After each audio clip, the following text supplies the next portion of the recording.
우리 정치권은 국사 교과서를 국정화하느냐 마느냐 이거 가지고 지금 한바탕 논란이지 않습니까? 그래서 오늘 주제를 박근혜 대통령은 왜 70년대 회기에 매달리나 이렇게 주제를 정해봤습니다. 국사 교과서 국정화 문제 얘기하다가 70년대 회기 얘기가 나오는 겁니까? 이게 이제 국사 교과서 국정화만 문제가 아니라요. 제2의 새마을 운동을 요새 주창을 하고 있고요. 예. 또 노동개혁을 밀어붙이고 있고 공안 통치를 강화하면서 삐뚤어진 이념 논쟁을 주장하는 극우나 수구 세력들을 요직에 중용하고 있기 때문입니다. 그중에 국사교과서 국정화 문제가 가장 심각한 사안으로 떠오르고 있는 것이죠. 이게 국사교과서가 국정화됐던 게 1973년, 3년에 선언을 했고 4년부터 시작이 됐거든요. 그렇죠. 그러니까 박정희 전 대통령이 73년 4월에 국사교과서의 국정화 전환을 발표했는데 예. 42년 6개월 만에 그 딸인 박근혜 대통령이 다시 검정교과서를 국정화로 또 선언을 하게 되는 겁니다. 그렇게 되네요. 예. 이게 참 당시에도 11종, 중학교 11종, 고등학교 11종의 국사교과서를 한 종으로 통일을 했거든요. 예. 이게 그렇고요. 새마을 운동도 지금 이미 곳곳에서 그런 움직임이 나타나고 있죠. 유엔에 가서도 반기문 유엔 사무총장이 아프리카와 아시아 지역에서 산불처럼 새마을 운동이 번지고 있다. 박근혜 대통령이 환심을 사기도 했죠. 노동개혁도 70년대로의 회기라고 보시는 거예요?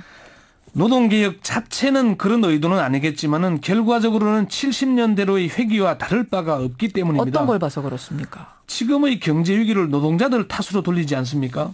임금 피크제를 하자. 이게 뭐 임금 피크제가 이미 금융권에서 새로운 고용을 창출하지 못한다는 게 입증이 됐잖아요. 예. 그런데도 아버지 월급을 깎아서 아들에게 주겠다는 희한한 논리로 세대 간 갈등을 조장을 하죠. 박정희 정권 하에서의 노동자들의 삶은 피폐했습니다. 전태일 분신 사건, 동일방직 노동자들의 항의 시위, YH 무역 사건 등 노동자들의 권리나 권익은 없었습니다. 사실은. 그때 물론 그랬죠. 지금의 노동개혁도 결국은 노동자들의 권리나 권익을 축소하거나 없애겠다는 것과 다름이 없기 때문에 방향성에 봐서는 70년대 회기와 다를 바가 없다. 통일된 게 아니냐 이런 이야기예요. 그렇게 보는 것이고요. 70년대 회기의 백미는 지나친 이념 편향성을 가진 위험 인사들을 계속 중용하고 있다는 점입니다. 누구를 봐서 그렇습니까?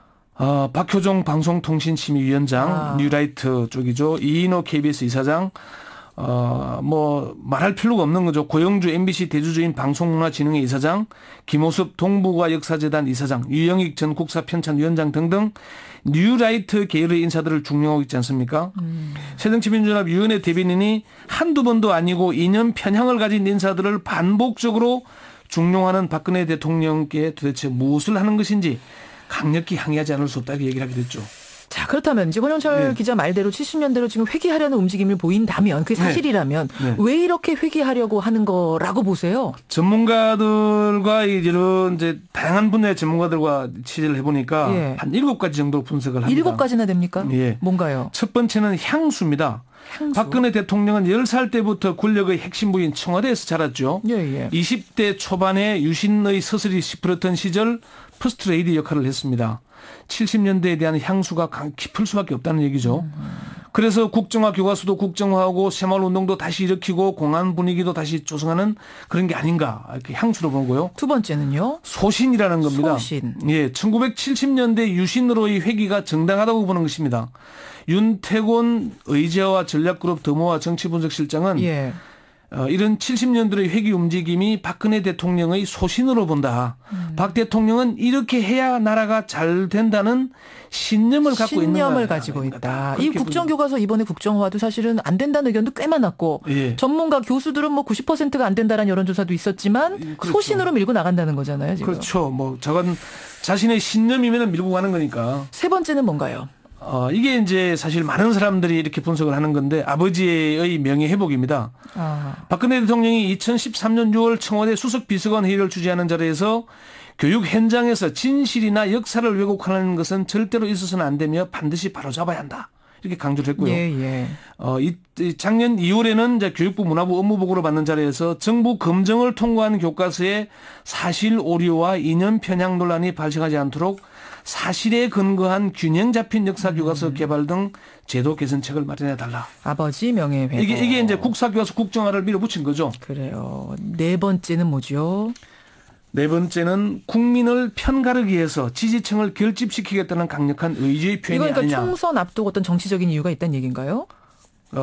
국사교과서 국정화가 국정의 모든 이슈를 빨아들이는 블랙홀이 되고 있죠.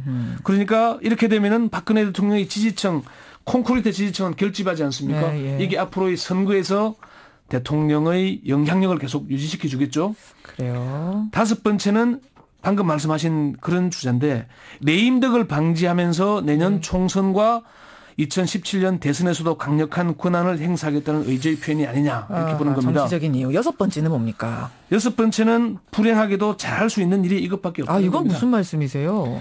지금 박근혜 대통령이 경제 살리기에도 실패하고 있죠. 국민 통합에도 실패했죠. 남북 관계 개선에도 성공한 것이 없습니다. 남북 그래도 지금 지지율이 굉장히 높고 또 올라가고 있고 막 이러지 않았습니까? 그게 계속 이런 편가르기를 하니까 박근혜 대통령은 그렇게 보시는 거예요? 콘크리트 지지층이 30%나 됩니다. 이건 동의하시는 분도 있고 아닌 분도 있겠습니다만 권영철 기자 생각은 그렇다는 말씀이세요. 이런 전문가들의 분석이 그렇고요. 그래요. 마지막 일곱 번째는 상상도 하기 싫은 일이긴 하지만은 더 큰 무언가를 노리고 있기 때문이다는 얘기입니다. 그게 무슨 수수께끼 같은 말씀이죠. 이게 많은 사람들이 이런 분석을 하는데 이 부분은 다음 시간으로 유보를 해야 되겠습니다. 여러 전문가들이 구체적이고 다양한 방안들을 제시하고 있습니다. 박근혜 대통령이 퇴임 후에도 영향력을 계속 행사하기 위한 방편이라는 그런 분석인데 이게 아버지의 명예 회복과 그러니까 명분과 실리를 살리는 거다 이런 얘기를 하는 거죠. 그런 부분에 대한 얘기입니다. 이 부분은 다음 시간에 좀 설명을 하도록 다음 와이뉴스로 그럼 하겠습니다. 넘기기로 하죠. 무언가가 더 있을 것이다. 권영철 기자. 고생하셨습니다. 하고 싶은 얘기는 많은데 여기서 마쳐야 될 것 같습니다. 다음에 또 나오시면 돼요. 네, 알겠습니다. 권영철의 와이뉴스였습니다.